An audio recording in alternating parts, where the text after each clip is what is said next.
Okay बेटा, हम chapter read out कर रहे थे कि पंचायती राज प्रणाली क्या है, 73वीं संविधान शोध क्यों करनी पड़ी, और इसकी अब हम पढ़ेंगे कि इस नई पंचायती राज प्रणाली की कौन कौन सी विशेषताएं हैं। जब 73rd अमेंडमेंट हुई तो इसमें क्या क्या कुछ नया डाला गया। तो 10-15 पॉइंट्स है, ठीक है। तो आप मेन याद कर सकते हो, जस्ट पॉइंट्स भी याद रख सकते हो। पहली बात तो ये कि अब जो कानूनी चीज़ बन गई थी, संवैधानिक चीज़ बन गई थी जो पंचायती राज बना रही थी। निम्न स्तर पर लोकतंत्रीय संस्थाओं को संवैधानिक मान्यता मिल गई थी। किसके अंतर्गत? इसे 9th जो पार्ट है, ठीक है, पार्ट 9 और 11th जो शेड्यूल्स है उसके बीच में शामिल कर दिया गया था।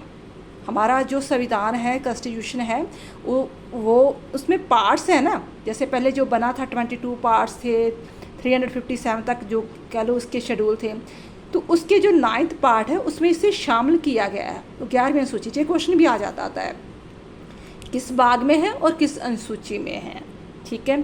सेकंड ये कि ग्राम सभा और पंचायत की परिभाषा दी गई, एक्सप्लेन किया गया कि ग्राम सभा क्या चीज़ होगी और पंचायत किसे कहा गया होगा।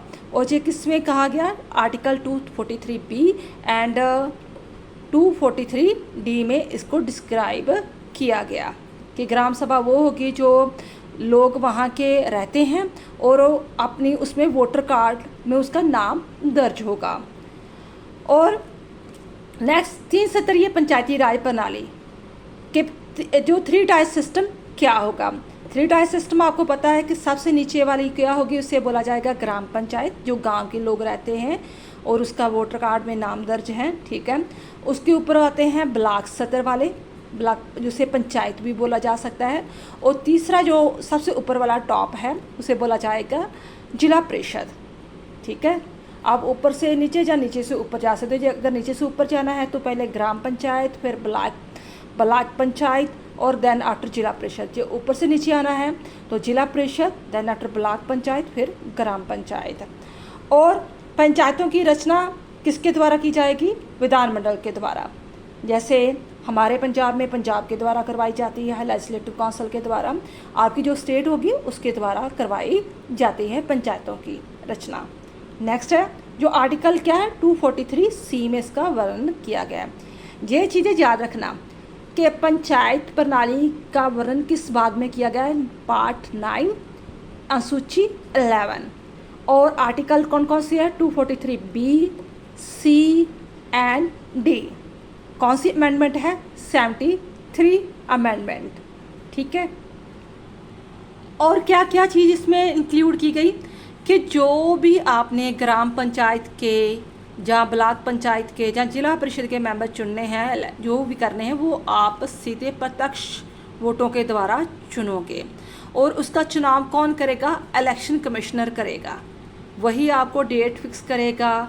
वोटर जो है आपके जो इलेक्टेड कर रहे हैं, मान लो कि गांव में पंचायत के लिए मेंबर के लिए खड़े हुए हैं, उनको चौन निशान देना है उन्होंने, ठीक है।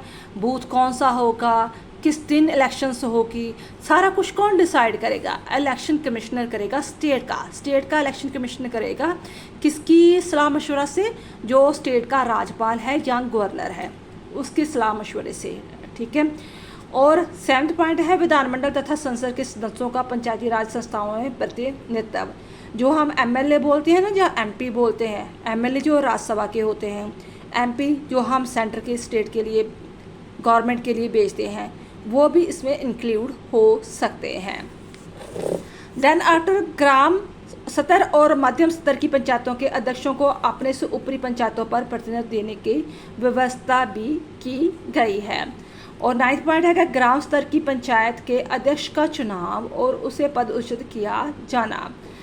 कहता election and removal of the chairperson of the village level panchayat. आपको पता पंचायतों का भी एक चेयरपर्सन होता है। मान लो 4-5 पंचायतें, उसका भी एक चेयरपर्सन होता है कि कोई अगर कोई कंप्लेंट्स है या कुछ भी है वो उसकी निगरानी रखता है। नई प्रणाली के अंतर्गत ग्राम स्तर के पंचायत के अध्यक्ष का चुनाव प्रत्यक्ष रूप में किया जाने की व्यवस्था की गई है। इसी तरह ही मध्यम स्तर या जिला स्तर के पंचायतों के अध्यक्षों का चुनाव और उनकी पदोन्नति भी किया जाता है। और 11th पॉइंट है के स्थान आरक्षित करना, जो SC है, BC है, जहाँ कह लो वोमेंस है, ठीक है, उनके लिए सीटें जो रिजर्व रखी जाएंगी।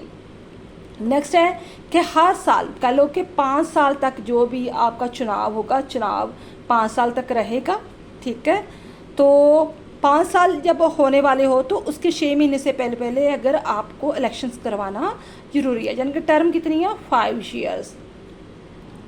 मान लो कि आप गांव के पंचायत मेंबर की इलेक्शंस लड़ना चाहते हैं, जहाँ ब्लॉक पद्धर पर लड़ना चाहते हैं या जिला परिषद में लड़ना चाहते हैं, तो आपकी एज कितनी होनी चाहिए, 21 ईयर ओल्ड होनी चाहिए।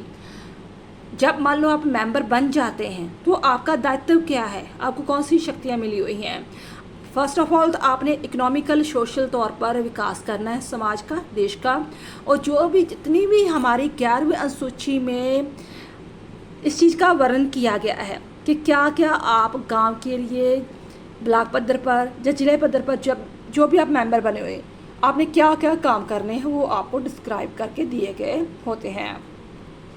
इसके अलावा अगर आपने मान लो अपने गांव का विकास करना है, आपके गांव का बहुत बड़ा तालाब है, उसमें अपने मच्छी पालनी है, जहाँ कोई रोजगार शुरू करना है, तो आप consolidated fund of the state से कुछ आप हेल्प ले सकते हैं, लेकिन उसी से बाद में आपको जो टैक्स पैसा इकट्ठा होता है आप उसको पे कर सकते हैं।